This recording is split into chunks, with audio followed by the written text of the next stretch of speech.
Hi, ZitaZoo here.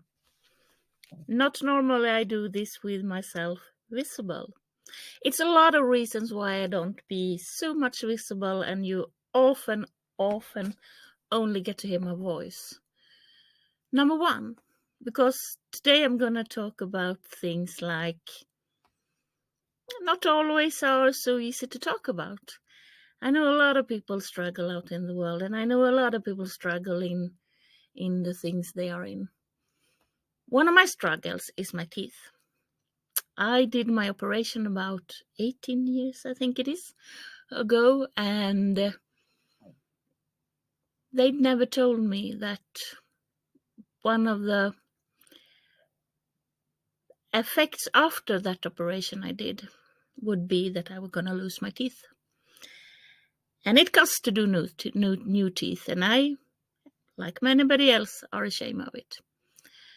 So many times I tell myself I can't be visible, because if I am visible, you're going to see it. Well, every time I smile, and I love to smile. It's like the best thing I know. And I am also like anybody else. I don't like to be seen when I don't wear makeup, because as everybody else, no, not everybody, but many, I want to look the best. And I'm not used to look the best without makeup. And all of these things are things that we struggle with, all of us, no matter what. And we are telling ourselves the stories of we can't do this, we can't do that. And then one day, about little more than a year ago, it started to happen something with me.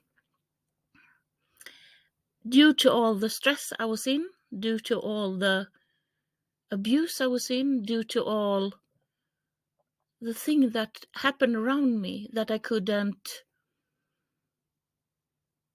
comprehend with, I started to lose my hair. My hair is the thing on me that I've always been so proud of. I've always have long hair, I've always have very thick hair, and I started to lose it little by little. And I got sick of worry, of think if I lose everything.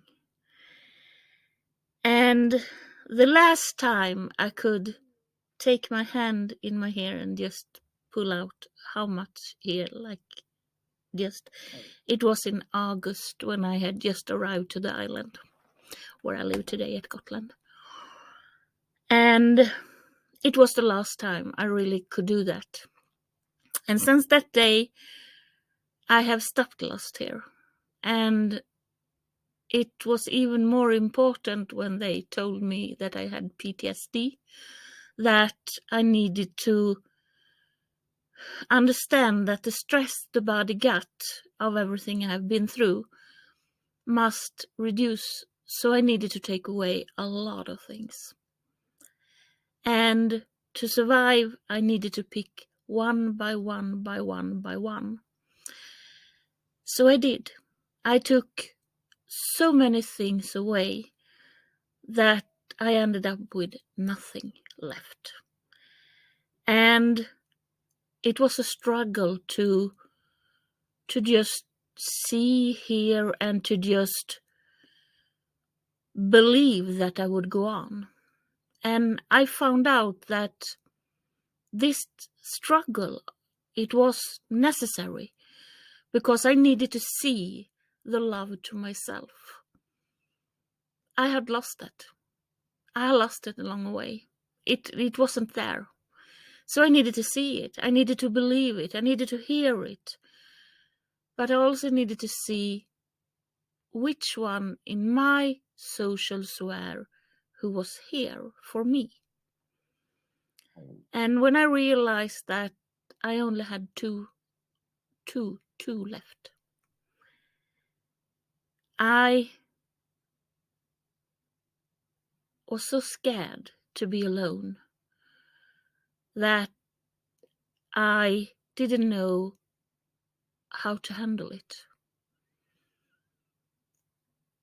But then I thought, what I always thinking in situations like this, if I don't do it,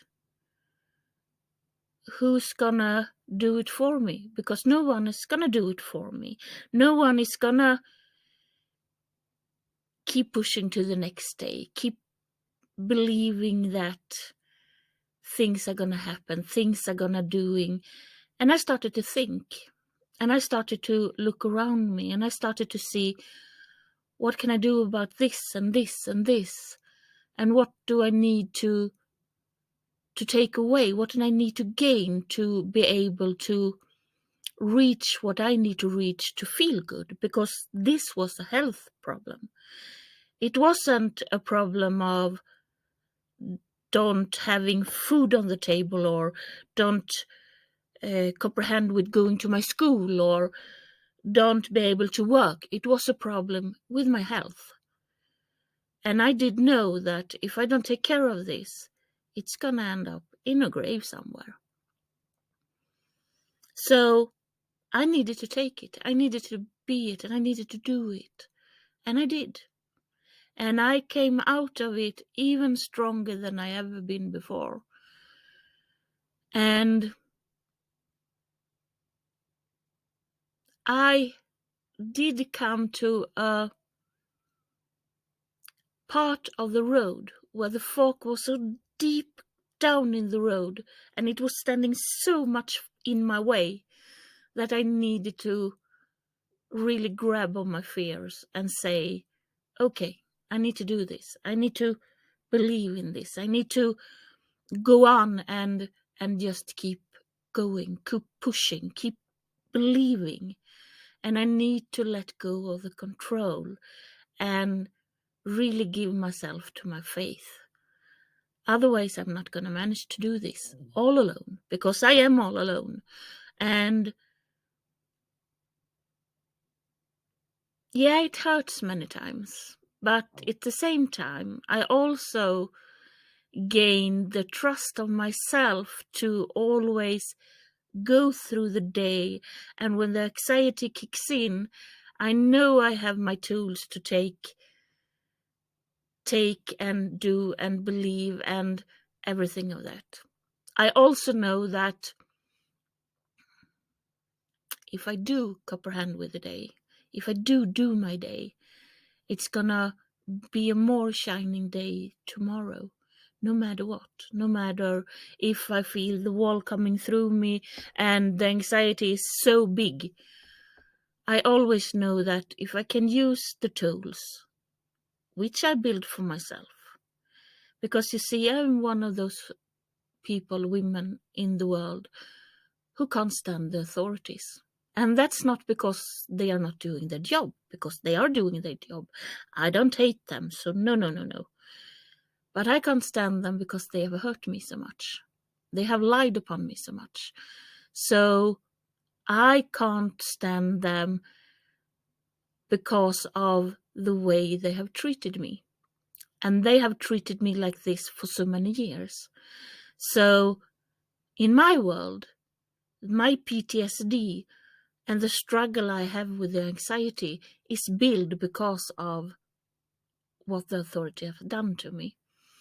So to not be able to trust people outside my home, it became the most dangerous thing in my world. It became like, think like this. If you are in a river in Australia and you know it's a lot of saltwater crocodiles around you, you don't want to jump in. But someday you are pushed in. And the fear you're going to feel from that That is what I feel when the authority calls me or something with authority comes around. And if you know my story, you know that I have them around, not because I have chosen that, because they have chosen to take my children away from me and don't believe what I say and build lies upon me.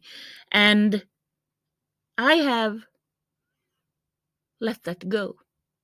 I have decided for myself that my children knows that I love them, and you know that you see this probably, and I do love you very much, but I need to feel good. I need to be good. I need to work with every minute, every day to just feel good. And I can't do anything about anything today. So the decision over my kids are not my decisions. I am not their mommy. I'm just a mommy on paper, and that's the only thing it is. So I needed to pick it away, not because I wanted, because I needed to survive. And I know that I'm going to get a lot of shit of saying this, but it doesn't matter any longer, because it's more important that I feel good. Because if I can feel good, if I can do good, and if I can do what I believe in, I always know that I can help somebody else. And that's like the only way I am living today. I know that if I keep pushing and doing what I'm doing, I can help somebody else. I believe that if we open our heart space and really find the love for ourselves, we're going to gain so much easier to do things. And the way I started to do that day I could also stop fighting the fight. And yeah, I'm still struggling. I'm still fighting, but not the kind of way I did before. Today I am fighting with the demons around me, the demons of my anxiety, the demons of my PTSD. I am struggling to always know that I can go up in the morning without my body is aching and my disability is under control so I can manage myself. It's not easy, but I know I can. So I am struggling with the way to make a living, so I know I can comprehend with myself. I can own my own things. I can work for myself. I can do everything of that with one only reason, and that's my mission, to always see that people are going forward, that people are going to what they believe, what they need, what they dream of, with the love in the heart space, because you're going to need it. We're living in a world that is getting more respectless every single day, and the negativity we have around us and we build for ourselves also, you need to have that in the best manner, because otherwise you're not going to be able to feel fulfilled or anything. That's my way to do things today. I am taking one by day by day today. And nowadays it's not only day by day, it's more like week by week, because I'm come very far in what I'm doing. And that healing journey of mine that I have been through the last couple of months, it's starting to form a foundation of trust for, I know that it's going to be okay. I know I can let go of the control because it's going to be okay. And as I've said so many times, you have to have a faith. No matter what you believe in, just believe in something that can keep you go forward. It's so darn important. The faith that can make you go forward so you can believe in yourself. You can see your own heart and you can let go of the control and say, no matter what, no matter what's happening, it's going to be okay. It's going to be the best. It's going to be what we make it to. And you have to let yourself be the one who permit yourself to do things, to permit yourself to go outside your comfort zone, to permit yourself to take away things in life that you don't need. If you have drinking problems, do something about it. If you have other addiction problems, do something about it. Is it worth it? That's number one question. Is it worth it? Is it worth to have addictions? Is it worth to have people around us that we have to please? Is it worth it to have things that we can't manage because we don't feel good in it? You have to make those hard questions, and you have to see for yourself, where do I want to be? What do I want to do? Because it's never too late. It's never too late. It doesn't matter if you are 15, 20, 30, 40, 60, 80, 90 years old. It's never too late. The day it's too late is the day when you are not living any longer. And promise you, I've almost been there. So I know that the day when you feel that the life is over, that day you need to figure out how you're going to make it, how you're going to be.